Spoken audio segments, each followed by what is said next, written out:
Bismillahirrohmanirrohim. Assalamualaikum warahmatullahi wabarakatuh. Puji syukur kita panjatkan kehadirat Allah Subhanahu wa Ta'ala, yang mana telah memberi kita nikmat kesehatan dan nikmat kesempatan sehingga kita dapat mengerjakan dan menyelesaikan tugas ini mengenai bahasa Indonesia ragam ilmiah.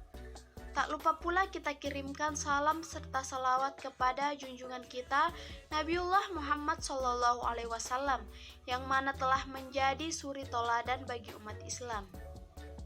Kepada yang terhormat Bapak Dr. Muhammad Saleh SPD MPD serta teman-teman sekalian yang saya banggakan dan yang saya cintai.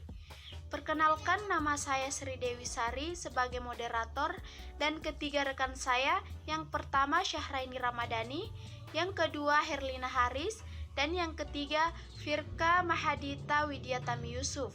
Kami dari kelompok 2 akan mempresentasikan hasil diskusi kami mengenai bahasa Indonesia dan ragam ilmiah. Baik, langsung saja. Jadi, kalimat ilmiah merupakan tulisan yang disusun secara sistematis dan logis. Bahasa tulis ilmiah merupakan perpaduan antara ragam bahasa tulis dan ragam bahasa ilmiah. Selanjutnya, adapun 4 ciri-ciri ragam bahasa ilmiah. Yang pertama yaitu cendekiawan dan menghindari kalimat pragmatis. Yang kedua, lugas dan logis. Yang ketiga, jelas, padat, dan ringkas. Dan yang terakhir yaitu formal, objektif, dan konsisten. Adapun beberapa syarat yang perlu diperhatikan dalam penulisan karya ilmiah. Yang pertama yaitu bersifat komunikatif. Yang kedua, kata dan kalimat yang disusun penulis hendaknya bersifat denotatif atau memiliki makna lugas dan objektif. Yang ketiga yaitu bernalar. Yang keempat, ekonomis. Yang kelima, didasarkan pada landasan teoritis yang kuat. Yang terakhir yaitu relevan dengan disiplin ilmu tertentu. Baiklah, selanjutnya saya akan menjelaskan ragam bahasa berdasarkan cara pandang penutur. Yang pertama yaitu ragam dialek. Variasi bahasa pada kelompok masyarakat yang berbeda pada suatu tempat, wilayah, atau daerah tertentu. Dan yang terakhir yaitu ragam resmi dan tidak resmi. Ragam resmi adalah bahasa yang digunakan dalam situasi resmi seperti pertemuan-pertemuan, peraturan-peraturan, dan undangan-undangan. Selanjutnya, kita beralih ke ragam bahasa berdasarkan pesan komunikasi. Pertama yaitu ragam baku. Bahasa baku adalah bahasa yang digunakan dalam situasi resmi, di mana pembicara atau penulis dituntut untuk bersikap sopan atau hormat terhadap mitra bicara, seperti dalam ceramah, pidato, atau seminar. Dan yang terakhir yaitu ragam tidak baku.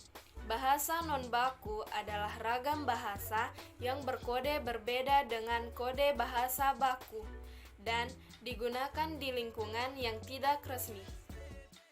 Selanjutnya yaitu ragam bahasa berdasarkan komunikasi.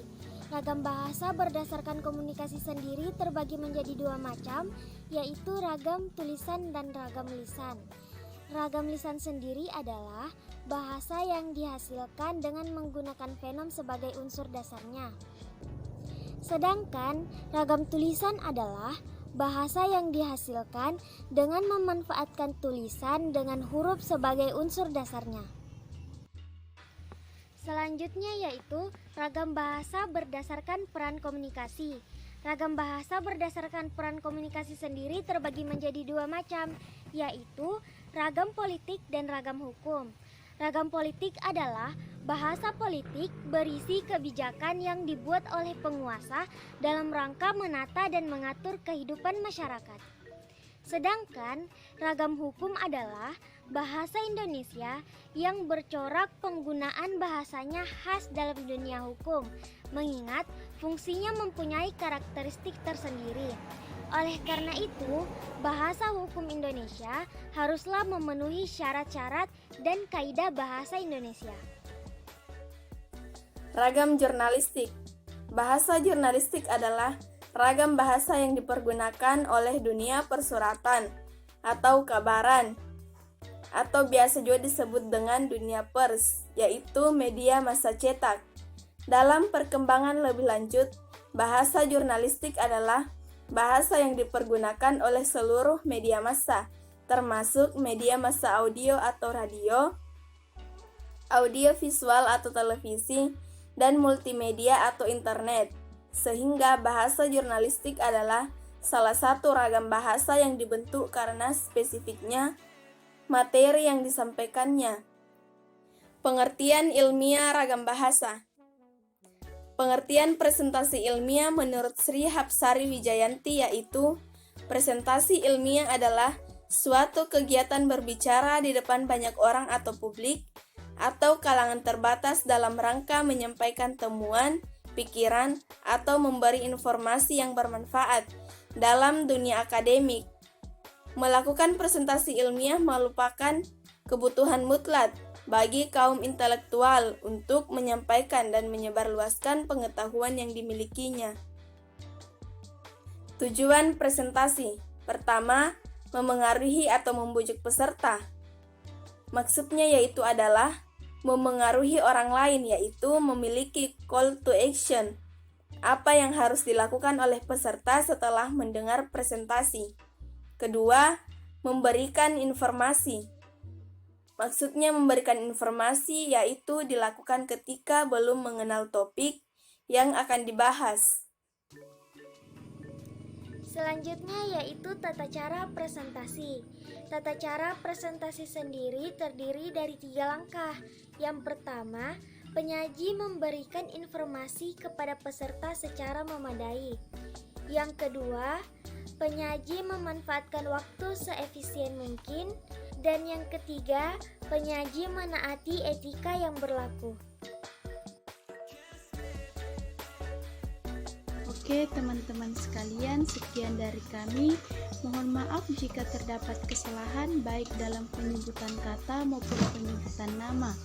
Terima kasih atas perhatiannya, semoga bermanfaat bagi kalian semua.